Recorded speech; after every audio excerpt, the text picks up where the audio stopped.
Sting news একটা আদর্শপূর্ণ, একটা নিরপেক্ষ, একটা নির্ভীক একটি সংবাদ পরিবেশন করার মাধ্যম, যেটা ইতিপূর্বে এই ভূমিকাগুলো তারা পালন করেছে। স্টিং নিউজ একটা নিরপেক্ষ দৃষ্টিভঙ্গিতে তারা সংবাদ পরিবেশন করে থাকে, যা কিনা সমাজ গড়ার কাজে, দেশ গড়ার কাজে একটা ইতিবাচক ভূমিকা তারা গ্রহণ করে চলেছেন। কারণটা হচ্ছে দেশের মধ্যে সংবাদ মাধ্যম হচ্ছে একটা স্তম্ভ। সেই সংবাদ মাধ্যমে যদি নিরপেক্ষতা না থাকে তাহলে পরে দেশের সামাজিক অবস্থা, রাজনৈতিক অবস্থা, দেশের অবস্থা একটা অন্যদিকে প্রবাহিত হওয়ার একটা চেষ্টা থাকে। কিন্তু সংবাদ যদি সঠিকভাবে পরিবেশিত হয় তাহলে সেই জায়গাটা সুরক্ষিত হয়। স্টিং নিউজ সেই ক্ষেত্রে দাঁড়িয়ে একটি গুরুত্বপূর্ণ ভূমিকা তারা পালন করছে।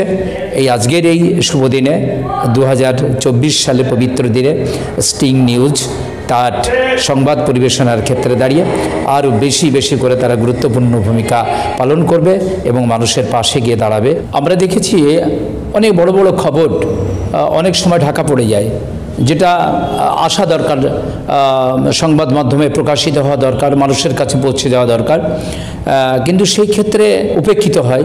কিন্তু স্টিং নিউজ ঠিক কি বলা যাবে, একদম ভেতর থেকে খবরটা নিয়ে এসে মানুষের কাছে তারা পরিবেশন করে, যে পরিবেশনা থেকে মানুষ তারা বুঝতে পারে, জানতে পারে যে দেশে কি ঘটছে, কোন জায়গায় অবস্থান করছে, তার সমস্ত চিত্র, একটা পূর্ণাঙ্গ চিত্র তুলে ধরে স্টিং নিউজ। নতুন বছরে সকলকে স্বাগত জানাই।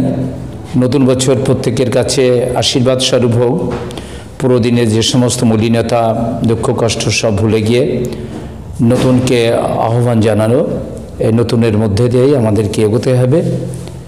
আমাদের দেশের সুস্থ সংস্কৃতি গড়ে তোলার ক্ষেত্রে, সমস্ত পরিবেশকে সুরক্ষিত করার ক্ষেত্রে দাঁড়িয়ে, সম্প্রীতির প্রশ্নে আমরা যাতে একে অপরের পাশে দাঁড়িয়ে আমাদের দেশ গড়ার কাজে আমরা অংশগ্রহণ করতে পারি, এই নতুন বছরে আমাদের সেই ভূমিকা পালন করতে হবে।